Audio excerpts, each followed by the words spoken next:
Assalamualaikum warahmatullahi wabarakatuh. Alhamdulillahirabbil alamin wa bihi nasta'inu ala umuri dunya waddin wassalatu wassalamu ala Rasulillah wa ala alihi wa ashabihi wa man tabi'ahum bi ihsan ila yaumiddin, amma ba'd. Fa inna asdaqal hadithi kitabullah wa khairal hadi Muhammadin sallallahu alaihi wasallam وشر الأمور محدثاتها وكل محدثة بدعة وكل بدعة ضلالة وكل ضلالة في النار. Ikhwatal iman rahimakumullah, para jemaah yang berada di masjid, para muslimin, para pemirsa di Raja dan pendengar Raja TV yang dirahmati Allah. Insyaallah kita akan membahas pada kesempatan ini, melanjutkan dari pembahasan kitab Ensiklopedia Larangan, yaitu kumpulan larangan Allah, pada poin ke-21, yaitu ityanuz zauja wa hiya haid, menggauli istri dalam keadaan haid. Nah, tentu saja maklumat atau ilmu terkait dengan suami menggauli istri sangat diperlukan oleh kita sekalian, dan memang sudah dijelaskan oleh Allah Subhanahu wa taala terkait masalah tersebut. Apa saja sudah dijelaskan oleh Allah. Ma baqiya syai'un yuqarribu minal jannah wa yub'idu 'anil illa wa qad uyyina lakum Allahu. Tidak tertinggal sedikit pun perkara yang mendekatkan ke surga dan menjauhkan dari neraka, kecuali semua sudah dijelaskan, sudah disampaikan. Begitu pula hubungan dengan istri. Basyiruhunna bil ma'ruf. Pergauli istri itu dengan ma'ruf. Nah, sekarang ketika haid bagaimana? Dibawa oleh penulis di sini surat Al-Baqarah ayat 222. Wa yas'alunaka 'anil mahid qul huwa adhan fa'tazilun nisaa fil mahid wa la taqrabuhunna hatta yadhurna. Allah berfirman, mereka bertanya kepada Muhammad sallallahu alaihi wasallam tentang mahid. Mahid adalah tempat keluarnya darah haid. Itu tentu saja farji ketika haid. Maka katakanlah dia adalah adha. Adha adalah segala sesuatu yang menjijikkan, tidak menyenangkan, ya, penyakit. Oleh karena itu, jauhilah fa'tazilun nisa fil mahid. Jauhilah wanita itu fil mahid, ketika haid, yaitu al-mahid, tempat haidnya saja. Wala taqrabunna hatta yadhurna, dan jangan kalian mendekati mereka sampai mereka suci. Suci di sini jumhur mengatakan adalah setelah dia mandi. Ya, meskipun Abu Hanifah mengatakan suci di sini adalah putusnya darah haid, meskipun belum mandi. Tapi yang rajih bagaimana pendapat jumhur ulama adalah setelah mandi. Ayat ini para jemaah, turunnya ayat tersebut terkait perkara yang terjadi pada Yahudi.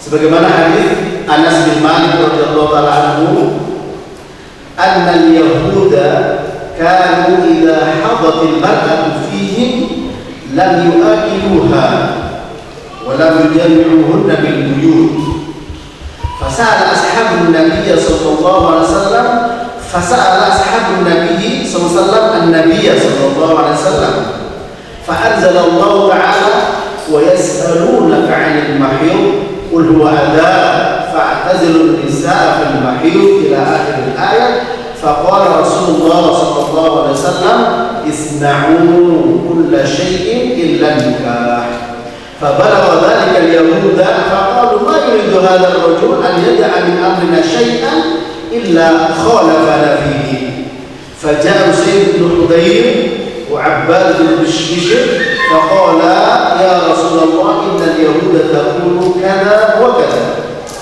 fala nujami'unna fataghayyara wajhu Rasulillah sallallahu alaihi wasallam hatta dhananna an qad wajada 'alaihima fa kharaja fastaqbalahuma hadiyatan min nabiyyi ila an-nabi sallallahu alaihi wasallam fa arsala fi atharihima fasaqahuma fa arafa an lam yajid 'alaihima rawahu Muslim.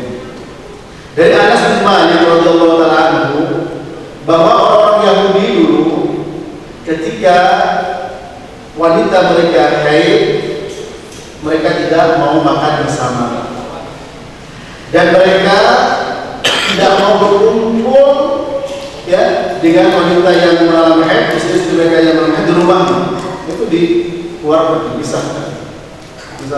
Tidak mau makan bersama. Kemudian para sahabat Nabi sallallahu alaihi wasallam bertanya kepada Nabi sallallahu alaihi wasallam. Kemudian turun ayat surat Al-Baqarah ayat 222. Wa yas'alunaka 'anil mahiyid qul huwa adhan fa'tazilun nisaa fil mahiyid wa la taqrabuhunna hatta yadhhurna. Fa'idha tatahharna fa'tuhunna min haitsu amarakumullah. Ya. Mereka bertanya kepada kalian tentang al-mahid, yaitu tempat keluarnya haid. Ya, tidak lain adalah al-farji. Ya. Maka katakanlah itu adalah adhan, yaitu sesuatu yang menyucikan. Jauhilah wanita fil mahid dari tempat tersebut. Apabila mereka sudah suci, siapa yang mereka suci? Apabila mereka suci, silakan datangi ya sesuai dengan apa yang telah diperintahkan oleh Allah Subhanahu wa taala. Kemudian Rasul bersabda sallallahu isna'u kulla syai'in illa nikah. Maka lakukanlah oleh kalian wahai para suami segala sesuatu illa nikah, kecuali nikah. Langsung sudah nikah? Kelihatan. Illa nikah. Ya, kelihatan. Kalau sebelahnya belum yang berikutnya. Ya. Illa nikah. Nikah di sini maksudnya apa?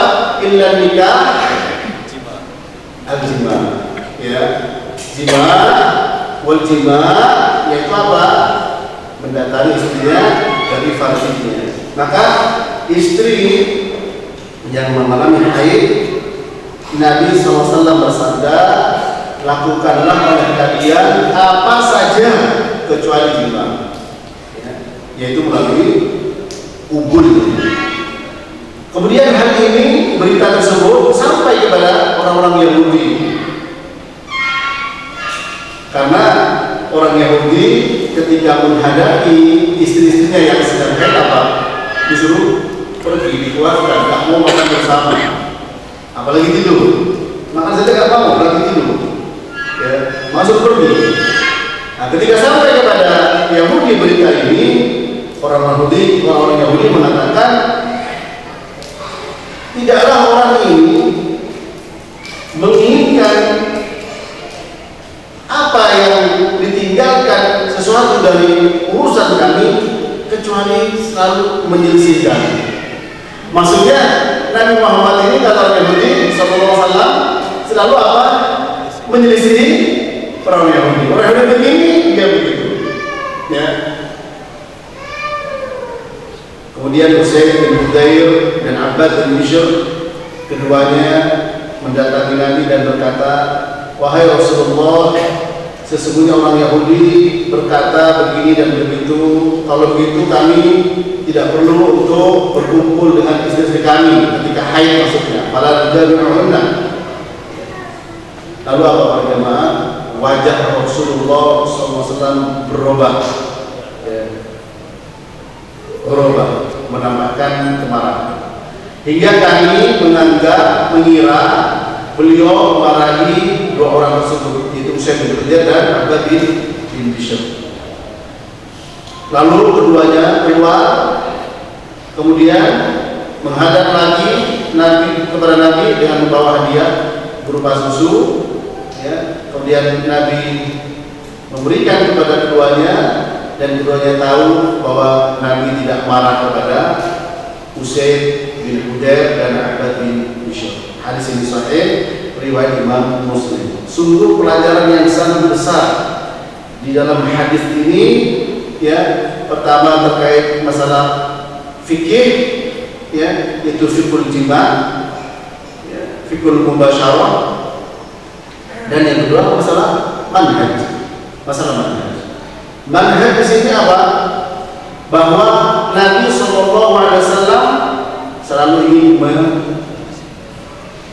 menyelisihi Yahudi, ya. Sebagaimana di dalam hadis Nabi yang lain, beliau bersabda, la tattabi'anna sunan man kana qablakum shibran bi shibrin, dhira'an bi dhira'in, hatta law dakhalu juhra dabbin lattaba'tumuh. Faqulna ya Rasulullah al-yahud wal nasara, qala faman. Sungguh kalian benar-benar akan mengikuti orang sunnah, yaitu cara, jalan hidup orang-orang sebelum kalian, sejengkal demi sejengkal, sehasta demi sehasta, sampai mereka masuk ke lubang biawak pun kalian pasti mengikuti mereka. Para sahabat bertanya, apakah yang masuk mereka adalah Yahudi dan Nasara ya Rasul? Apa kata beliau, siapa lagi kalau bukan mereka? Nah, di sini merupakan apa? Merupakan warning, peringatan keras untuk menyelisihi orang-orang Yahudi dan orang-orang Nasara, menyelisihi kita. Bahkan di sini dalam hal berhubungan dengan istri. Dan kalau kita lihat betapa nistanya wanita di sisi orang-orang Yahudi, ketika mereka haid tidak mau makan bersamanya, ketika mereka haid tidak mau tidur bersamanya. Tapi Islam tidak demikian. Islam menghormati dan memuliakan kaum wanita. Islam melarang yang tidak boleh, yaitu hanya berhubungan di farjinya saja. Selainnya kita lihat kata beliau sallallahu alaihi wasallam, isna'u kulla syai'in illa nikah, ya. Lakukan apa saja kecuali an-nikah, ya. An-nikah di sini adalah mendatangi istrinya melalui kuburnya dalam keadaan haid, ya. Selain itu apakah boleh? Ya boleh. Kalau sudah kulla syai'in umum, kecuali datang mukhasis sebagai taksis, sebagai pengkhusus, ya. Kalau ada lafaz yang umum, maka kita mengamalkan hukumannya sampai datang taksis. Sebagaimana kaidah di antaranya disampaikan Syekh Muhammad bin Sulaiman dalam kitabnya, yaitu Al-Usul min Ilmi Usul, apa kata beliau, na'malu bil am hatta ja'a al-mukhassis. Kita beramal dengan keumuman lafaz sampai datang apa? Pengkhususannya. Nah, tentu saja apakah ada pengkhususannya? Sebagaimana hadis yang diriwayatkan Imam An-Nasai, At-Tirmidzi dan yang lainnya, Nabi bersabda, la yanzurullahu ila rajulin ya'ti imra'atahu fi duburiha. Allah tidak akan melihat, ya, yaitu seorang laki-laki yang mendatangi istrinya, menggauli istrinya melalui tubuhnya. Nah, itu tidak boleh, ya. Nah, menurut turus ini baik dalam keadaan tidak haid, ya, dalam keadaan haid, apalagi dalam keadaan tidak haid, maka itu tidak boleh, ya, terlaknat, ya. Bahkan dalam yang lain Nabi bersabda, man ata haidhan aymra'atan fi duburiha aw kahinan fasaddaqahu bima yaqul faqad kafara bima unzila ala Muhammadin sallallahu alaihi wasallam. Rawahu Ashabus Sunan dan Nasai. Barang siapa yang menggauli istri dalam keadaan haid atau menggauli wanita dari duburnya atau mendatangi dukun dan membenarkan perkataannya, maka dia telah kufur kepada apa yang dibawa oleh Nabi Muhammad SAW. Maka kalau kita melihat keumuman hadis ini, berarti ditaksis oleh apa? Oleh hadis yang lain, ya, illa tika di sini, ya, yaitu melalui dukunnya, ya, melalui dukun. Itu tidak dibenarkan, hukumnya haram, ya, dosa besar. Kalau dia boleh dan menghalalkan, Al-Imam An-Nawawi mengatakan, ya, dia bisa keluar dari agama Islam. Kenapa?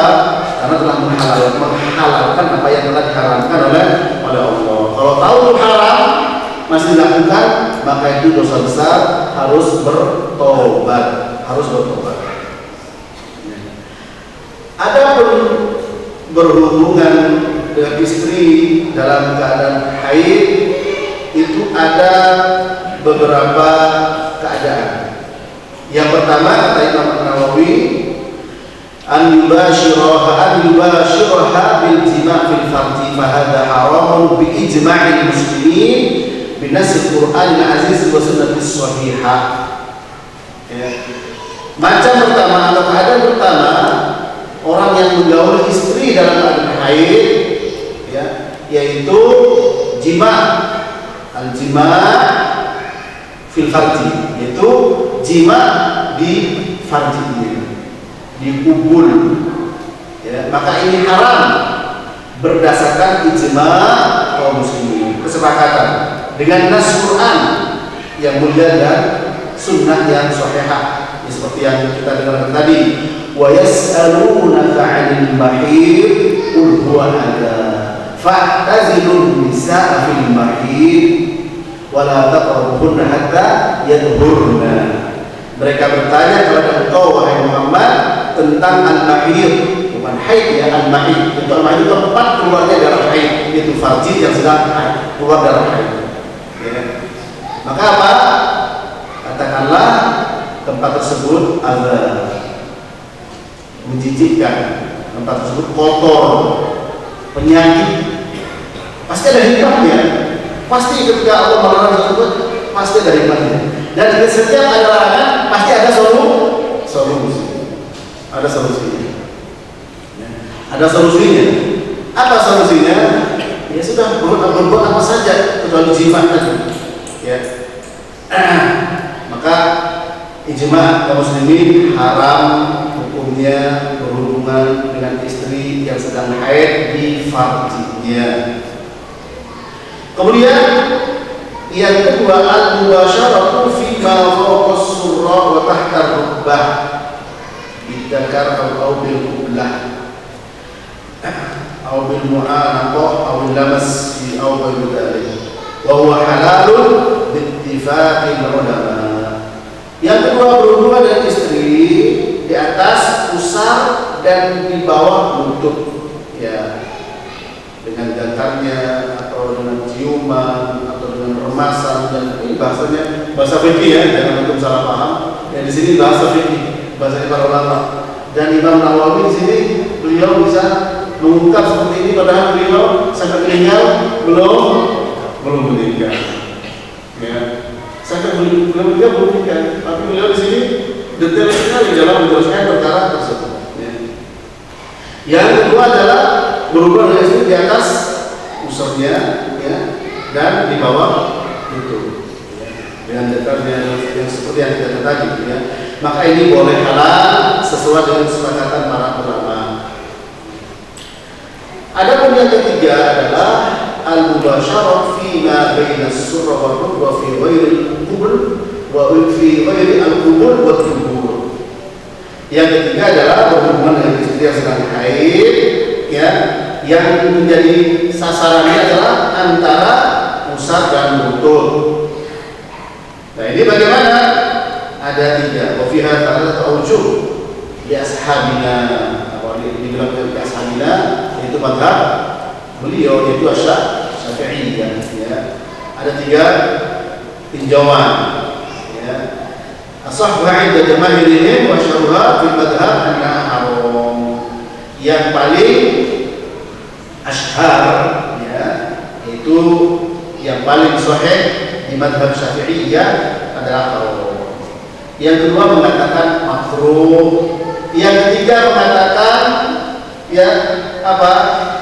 Boleh dengan catatan, ya, dengan catatan bahwa in kana al-mubashir yadbit nafsah anil farji wa yathiqu min nafsihi bi ijtinabihi imma li dha'fi syahwatihi wa imma li shiddati wara'ihi jaza wa illa fala.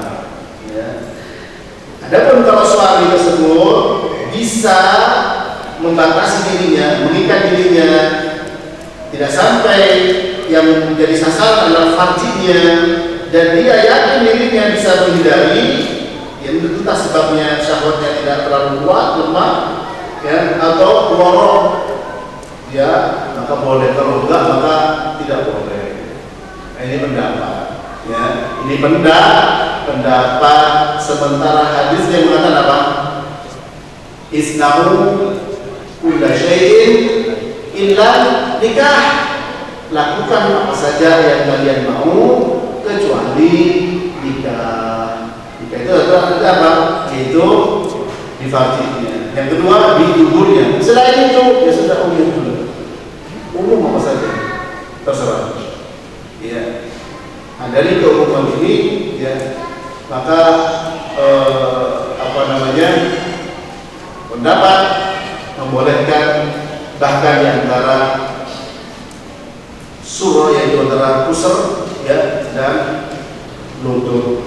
Dan kita lihat bagaimana para istri Nabi, ya, bagaimana kesaksian beberapa istri Nabi radhiyallahu ta'ala anhunna ketika berhubungan dengan beliau sallallahu alaihi wasallam. Pertama, hadis Aisyah radhiyallahu ta'ala anha. Qala kanat ihdana idza kanat haidan amarha Rasulullah sallallahu alaihi wasallam an ta'tazira fi fawri haidatiha thumma yubashiruha. Qala wa ayyukum yamliku irbahu kama kana Rasulullah sallallahu alaihi wasallam yamliku irbahu. Rawahu Muslim. Aisyah berkata, adalah seorang dari kami ketika haid, Rasul sallallahu alaihi wasallam menyuruhnya untuk menutupnya, ya, dengan kain, itu menggunakan sarung di tempat haidnya. Baru beliau berhubungan. Nah, kemudian bercumbu, cumbu, ya bahasa kita mungkin ya apa namanya bahasanya? Bercium, kelonan barangkali begitu maknanya, juga syurah, ya itu, ya. Ini lihat bagaimana Nabi memperlakukan istri-istri yang sedang haid, ya. Kemudian kata Aisyah, siapa di antara kalian yang mampu menguasai syahwatnya sebagaimana Rasulullah SAW mampu menguasai syahwatnya. Kemudian dari istri yang lain, dari Maimunah, dari Aisyah, dari Maimunah, beliau berkata, qala kana Rasulullah sallallahu alaihi wasallam yubashiru nisa'u fawqa al-izar wa hunna hujjah.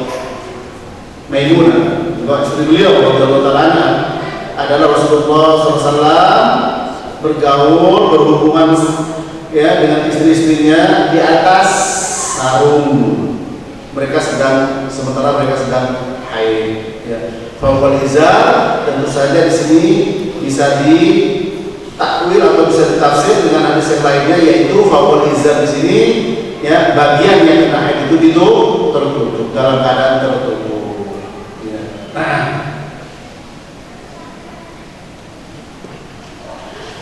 Kemudian hadis Ibnu Abbas radhiyallahu ta'ala anhu, beliau berkata, sami'tu Maimunata zaujan Nabi sallallahu alaihi wasallam qala. Aku mendengar Maimunah, ya, Maimunah istri Nabi sallallahu alaihi wasallam berkata, kana Rasulullah sallallahu alaihi wasallam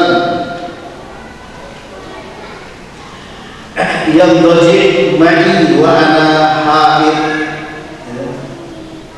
wa baini wa bainahu thawbun, adalah Rasulullah SAW itoja, itu terlentang bersamaku sementara sedang haid, dan antara aku dengan dia ada thawbun, ada pakaian yang menghalangi. Di mana pakaiannya? Apakah di atas pakaian semuanya? Tentu tidak, yaitu bagian yang kena haid, sebagaimana hadis sebelumnya, ya, sebagaimana hadis sebelumnya, fi fawri haidatiha, ya. Ini pengakuan dari Maimunah, ya. Begitu pula Ummu Salamah, ini istri beliau, dari Aisyah, dari Maimunah, dari Ummu Salamah, dia berkata, bainama ana mutaja'atun ma'a Rasulillah sallallahu alaihi wasallam fil khamilah irhidtu fansalaltu wa akhadtu thiyaba haidati faqala li Rasulullah sallallahu alaihi wasallam nufisti atau anafisti qultu na'am fada'ani fataja'tu ma'u fil khamilah. Apa kata beliau?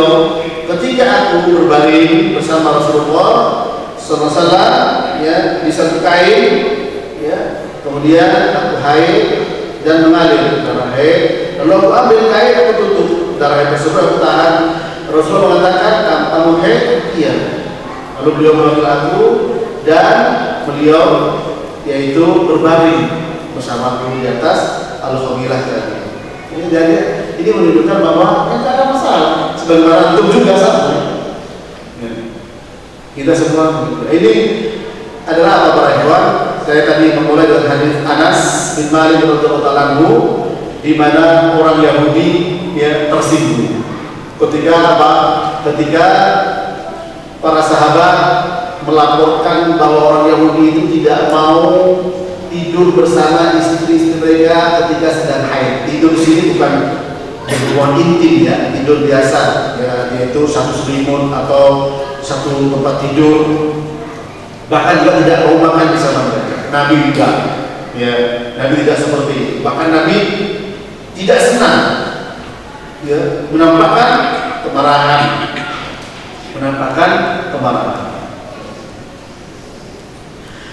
Bahkan disebutkan juga oleh Aisyah radhiyallahu anha, kana Rasulullah sallallahu alaihi wasallam idza takafa yudni ilayya ra'sa aw wajhuhu wa kana la yadkhulul bayt illa li hajatil insan. Rasulullah SAW ketika beliau itikaf, dia mendekatkan kepada diriku, mendekatkan kepalanya kepadaku, lalu aku sisir dia, dan beliau tidak masuk rumah kecuali ada hajat, ya, hajatul insan. Jadi itikaf, ya, tidak keluar kecuali ada hajat. Nah, ini juga menunjukkan, ya, saat itu Aisyah sedang haid. Ini disisir sama Aisyah, ya, bahkan bersandar, bahkan baca Quran. Bagaimana Aisyah mengatakan, karena Rasulullah SAW yukhriju ilayya ra'sahu min al-masjid wa huwa mujawir fa'arsiluhu wa ana haid. Rasulullah SAW mengeluarkan kepalanya dari masjid, ya, dan dia berada di samping masjid. Aku cuci, bersihkan kepalanya sementara aku sedang haid, ya. Dan juga dari Aisyah radhiyallahu anha juga mengatakan, kana Rasulullah sallallahu alaihi wasallam ilayya ra'sahu wa ana fi hujrati fa urajjilu ra'sahu wa ana haid. Rasulullah SAW mendekatkan kepalanya kepadaku sementara aku berada di kamarku, dan aku sisir rambutnya sementara aku sedang haid. Ini tetap mesra bersama istrinya meskipun mereka dalam keadaan haid. Ya, tentu ini sangat menyakitkan siapa? Yahudi. Ya, Yahudi itu memang tidak terima, dan Nabi juga tidak terima, tidak mau sama dengan mereka. Ketika mereka sholat menghadap Baitul Maqdis, Nabi menghadap ke langit. Qad nara taqalluba wajhika fis sama farawalliyannaka qiblatan tardaha fawalli wajhaka syatral Masjidil Haram. Kami lihat wajahmu menghadap ke langit. Ya Nabi ingin turun wahyu ya Allah, turun, saya nggak mau menghadap ke Quraisy karena Yahudi ke sana. Dia nggak main-main para jemaah. Menyelisihi orang-orang kufar bukan main-main, perkara akidah, perkara manhaj. Ya. Maka apa? Silakan Muhammad, ya, hadapkan wajahmu ke kiblat yang kau sukai. Hadapkan wajahmu ke Masjidil Haram. Nah, kita lihat lagi para jemaah, bagaimana para sahabat sikap mereka ketika sedang tahu bahwa kiblat mengarah ke Masjidil Haram terjadi pada salat subuh. Ada seorang sahabat yang menyampaikan kepada para jamaah yang sedang sholat berjamaah sholat subuh bahwa kiblat sudah pindah ke Masjidil Haram. Apa yang dilakukan? Sementara antara Baitul Maqdis dengan Masjidil Haram posisinya 180 derajat. Apa yang dilakukan mereka? Apakah mereka mengatakan apa benar sudah pindah? Mereka sedang sholat. Mereka tidak. Mereka apa melakukan apa? Langsung pindah balik arah 180 derajat. Ya. Tanpa menanyakan kenapa dan kenapa. Kita lihat bagaimana ketika Nabi sholat berjamaah bersama para sahabat, ketika sholat beliau melepas sendal. Apa yang dilakukan para sahabat? Mereka juga melepas sendal. Tidak tahu alasannya apa. Setelah sholat ditanya sama Nabi, kenapa kalian melepas sendal? Ya karena kami melihat engkau melepas sendal ya Rasul, maka kami lepas. Betapa besarnya apa? Iktibanya kepada Rasulullah SAW. Pantas kalau mereka mendapatkan kemuliaan. Pantas kalau mereka jauh dari kehinaan. Semakin kita berpegang teguh kepada Rasulullah, semakin kita diberikan kemuliaan oleh Allah Subhanahu wa taala. Ya, ketika haramnya Umar, Madinah banjir Umar. Ya, ketika wajibnya jilbab disobek ke kain sarung dipakai sebagai jilbab. Oleh karenanya para jemaah, ini juga sunnah Nabi. Istri sedang haid, maka apa sunnah-sunnah yang bisa dikerjakan dan dilakukan bersama mereka? Ya tidur bersama mereka, satu selimut Nabi, satu bantal, ya tidak ada masalah, makan bersama mereka. Maka Yahudi sakit hati. Yahudi sakit hati. Dan selama kita mendasarkan untuk menyelisih mereka, ikuti sunnah, ingat para jemaah, ya itu adalah sebuah kemuliaan. Jangan remehkan yang namanya sunnah Nabi SAW, apalagi kita tidak bisa mengerjakannya. Qul abillah wa ayatihi wa rasulihi kuntum tastahzi'un la ta'tadiru qad kafartum ba'da imanikum. Katakanlah, apakah kepada Allah, kepada ayat Allah, kepada Rasulnya kalian memperolok, meremehkan, istihza? Tidak ada alasan lagi kalian telah kafir setelah kalian beriman. Jangan remehkan sunnah. Kalau kita mendapatkan ilmu baru sunnah, ini sunnah, pegang sunnah, kerjakan semampu kita, jangan ditunda. Ini juga sunnah Nabi yang ketika berhubungan suami istri. Semoga Allah SWT menjadikan kita orang yang selalu ingin teguh di atas Al-Quran dan Sunnah, dan semoga Allah SWT mewafatkan kita di atas Sunnah. Wassalamualaikum warahmatullahi wabarakatuh. Wa ala alihi wa sahbihi wa sallam wa akhiru da'wana alhamdulillahi rabbil alamin.